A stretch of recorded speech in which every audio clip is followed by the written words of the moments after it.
Hey there YouTube, it's Leisure Tech coming at you with another video. Today I'm going to be doing a review of The Lord of the Rings on 4K UHD Blu-ray. This isn't going to be an actual review of the movies themselves. That's been done to death.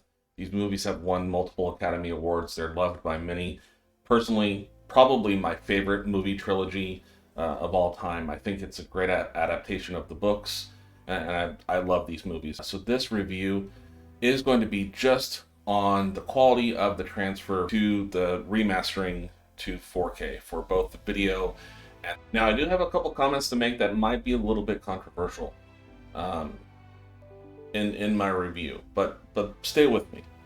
First, we'll discuss the really good. This is by far the best these movies have ever looked or sounded for home media. They look fantastic. The old Blu-rays and the DVD releases had kind of a cooler hue to them. The saturation has been changed, and the overall color palette has been replaced with one that's a little bit more natural, one that's a little bit more warm. The detail and everything looks fantastic. A negative area for the video, though, there's a lot of digital noise reduction, a lot of DNR. And it is really noticeable. For me, it was most noticeable in the Fellowship of the Rings whenever they're at Rivendell.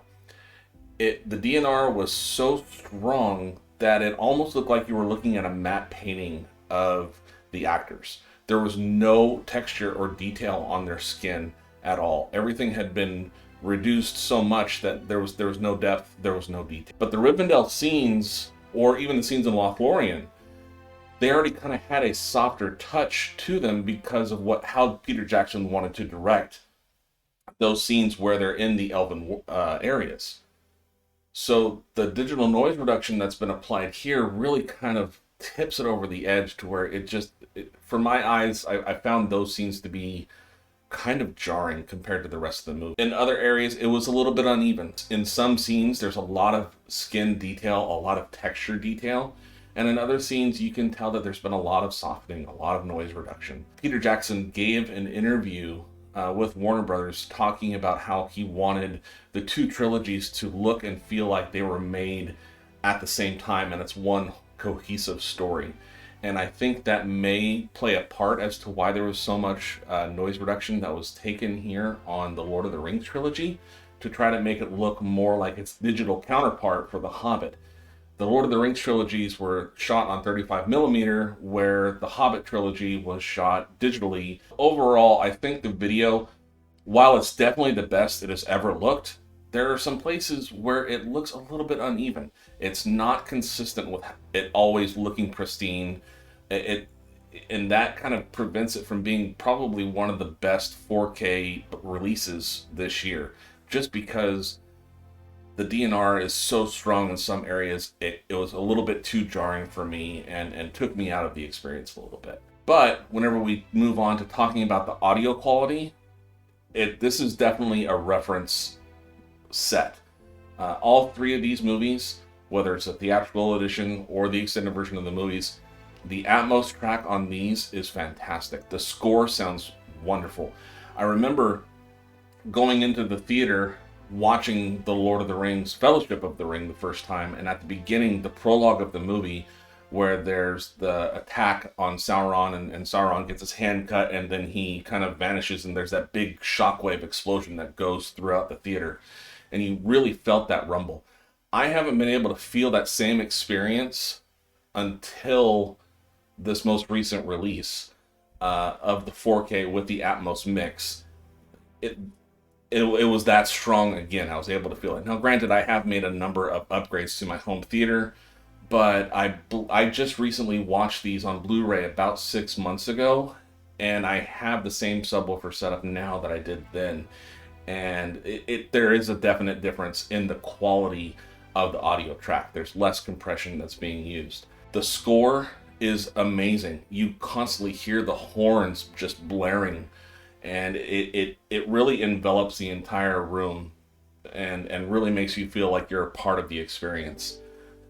Scenes where there's battles, you hear arrows flying overhead. Overall, it's just a really strong audio mix. And it's definitely one that you'll want to use if you have a really good home theater setup. This is definitely one of the best reference tracks that you can use for home theater, all three movies. That being said, again, the version that I picked up was the Best Buy exclusive, the Steelbook case. There's no bonus features included in this.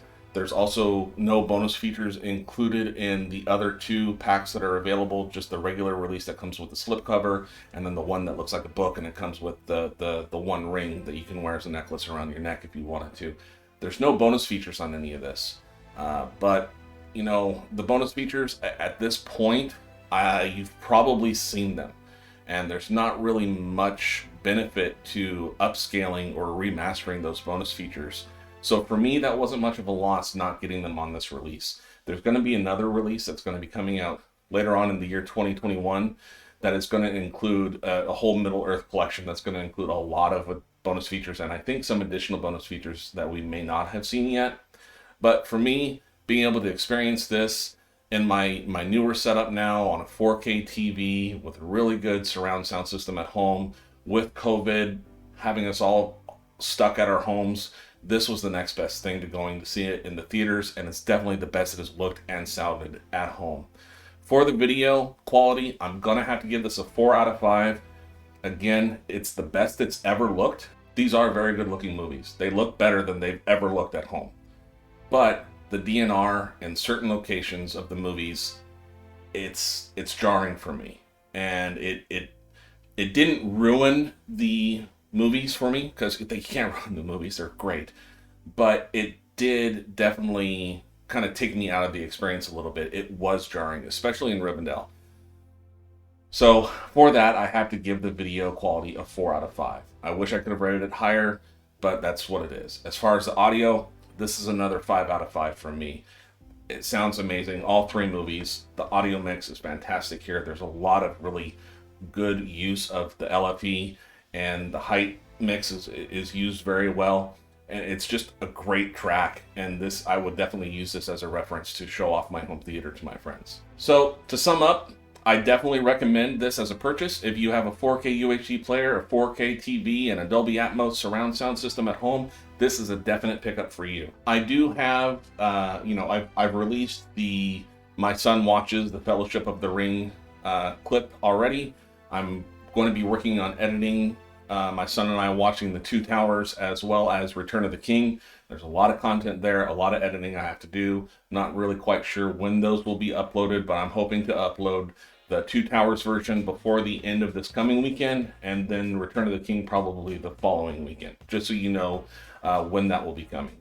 In another video, not related to The Lord of the Rings, I'm going to be posting some thoughts on the PlayStation 5 now that I've had it in my home for a few weeks now, and also some of the different intricacies and setups that I've done with it, with the video quality and the output and the resolution, getting it all set up right, and different setup options that I had available to me with my current home setup. So there's quite a bit to talk about there, so that'll be coming soon as well.